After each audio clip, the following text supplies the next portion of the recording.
Hello friends, स्वागत है आपका एक बार फिर से आपके अपने लीगल चैनल में। दोस्तों, आज एक मामले का हवाला दूंगा। मेरे पास स्वयं जो मामला था उसी का हवाला दूंगा और प्रैक्टिकल लोअर कोर्ट से जो चीज़ें होकर के गुजरी हैं उनके माध्यम से आपको कुछ चीज़ें सिखाने की कोशिश करूंगा। बहुत इंपॉर्टेंट रहेगा दोस्तों ये वीडियो, क्योंकि इस मामले के अंतर्गत लगभग सभी केस हुए थे। सबसे पहले शुरुआत में पति ने मुझसे कंसल्ट किया ऑन फोन, बताया कि मेरे ऊपर एक एफआईआर होने वाली है, ऐसे ऐसे मामला चल रहा है और मुझे क्या करना चाहिए। अब उस समय पे चूंकि एफआईआर हुई नहीं थी, कागज हाथ में नहीं थे, तो जो भी बन पड़ा उसको बताया गया। फिर कुछ समय के बाद देहरादून में ही उसकी एफआईआर हो जाती है। एफआईआर होने के कुछ समय बाद पत्नी 125 सीआरपीसी का भी केस फाइल कर देती है, डीवी एक्ट का भी फाइल कर देती है और इसके साथ एक कंप्लेंट केस भी फाइल कर देती है कि मेरे जो गहने हैं वो भी इसने रखे हुए हैं।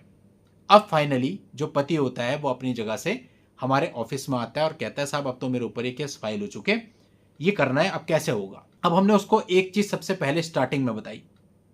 वो ये बताया कि आपका मेंटेनेंस तो लगेगा ही।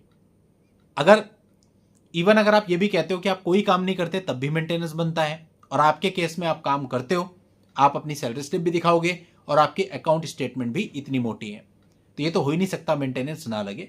हाँ, इतना जरूर है, इस मेंटेनेंस को कम से कम करने का प्रयास किया जाएगा, ये आपके केस में हो सकता है। और अब उनका 125 सीआरपीसी और डीवी के 2 केस हमारे हाथ में आए, जिसके लिए हमने ईयरली उनसे फीस चार्ज करी कि 1 साल तक इस केस की जिम्मेदारी हमारी। अब 125 सीआरपीसी का उनका जो केस था उसमें जितना हो सकता था अपनी तरफ से बढ़िया रिप्लाई, बढ़िया आर्ग्यूमेंट, सब कुछ करके फाइनली, क्योंकि लड़की कोई काम नहीं करती थी, पढ़ी लिखी भी नहीं थी, तो उस केस में कोर्ट ने 7,000 रुपए प्रति माह का ऑर्डर कर दिया। और दूसरा जो केस था डीवी एक्ट का, वहां पर भी इंटरिम में आर्ग्यूमेंट हुए, लेकिन वहां पर खारिज हो गया उसका मेंटेनेंस, क्योंकि एक जगह हम 7,000 दे ही रहे थे, तो वही हमने उसी को ग्राउंड बना करके आर्ग्यू किया, तो कोर्ट ने खारिज कर दिया। यानी एक ही केस में 7,000 रुपए का मेंटेनेंस लगा। इसके बाद प्रोसीडिंग्स आगे चलती रही। मीनवाइल 498 के केस में उनकी चार्जशीट फाइल हो जाती है। 4 लोगों के खिलाफ चार्जशीट फाइल होती है। वो कहते हैं सर इसमें बेल करानी है। चारों की बेल वन शॉट में एक ही बार में खड़े खड़े हो गई। अब दोस्तों, इतना रिलीफ हमारे एंड से हो चुका था। हमारा 1 साल कंप्लीट हो गया था। अब 1 साल के बाद उन्होंने बोला, साहब हमारे ऊपर तो 2 केस और भी आ गया, 498 भी आ गया, अब 406 भी आ गया, तो हमारे पर फाइनेंशियल बर्डन ज्यादा हो रहा है, हम इतना बियर नहीं कर पाएंगे। मैंने ठीक है जी, आपकी मर्जी, जैसा आप चाहो। तो वो दोनों केस उन्होंने हमसे लेकर के किसी अन्य एडवोकेट को दे दिए। हमें कोई प्रॉब्लम नहीं है, क्योंकि हमने तो आपसे ईयरली चार्ज किया था। अब अगले साल किसी और एडवोकेट ने इस केस को देखा। अब हमें इस केस के बारे में कोई जानकारी नहीं। अब एक दिन मैं कोर्ट में जा रहा था, तो जो अपोजिंग काउंसिल है, लड़की के काउंसिल हैं, वो हमको मिलते हैं और कहते हैं कि भाई वो उस केस में तो जो लड़का है वो लड़की को ले गया, सेटलमेंट हो गया। मैंने कहा यार, उस सालों से मेरे से बात करता था फोन पे, एक बार उसने राय तक नहीं ली, एक बार बताया तक नहीं। चलो ठीक है, आप जिससे भी केस करा रहे हो, इतना टर्म्स होते हैं आदमी के, और इतना हर एक चीज ऑलमोस्ट आपने मेरे से पूछ करके करी, इतना बड़ा फैसला आपने ले लिया। खैर, मैंने कुछ नहीं कहा, ठीक है चलो ले गया तो कोई बात नहीं, अच्छी बात है अगर उनका घर बस जाए।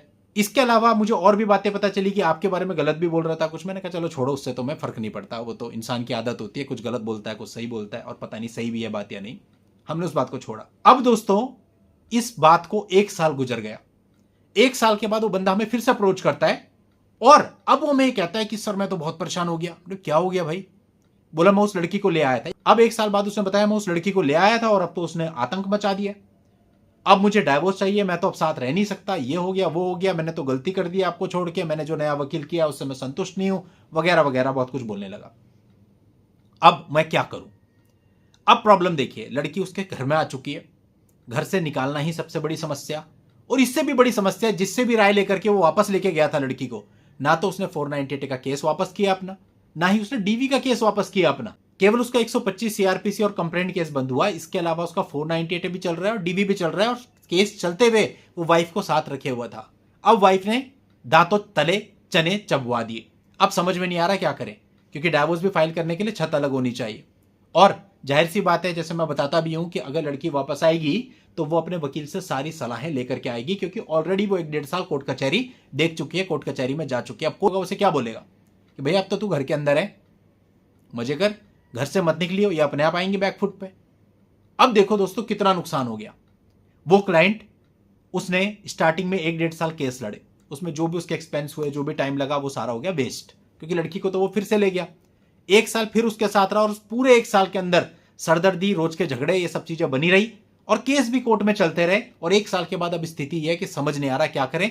अब अगर वो लड़की को निकाल भी देता है किसी तरह से, तो लड़की फिर नए सिरे से 125 सीआरपीसी का केस करेगी। जो केसेस चल रहे हैं वो तो चल ही रहे हैं, और प्रॉब्लम में आएगा और फिर से लड़ेगा। इतना टाइम खराब करेगा आदमी अपना। अब मेरे ही कांटेक्ट में कम से कम जब से इनिशियल स्टेज से 3 साल हो गए होंगे, क्योंकि 1 सवा साल तो मैंने ही केस लड़े, उससे 1 साल पहले से वो मुझसे बात कर रहा था, उसके बाद 1 साल अब और हो गया, तो लगभग 3 साढ़े 3 साल तो मुझे ही देखते हुए हो गए। और अब एक तरह से वो फिर से इनिशियल स्टेज पे आ चुका है।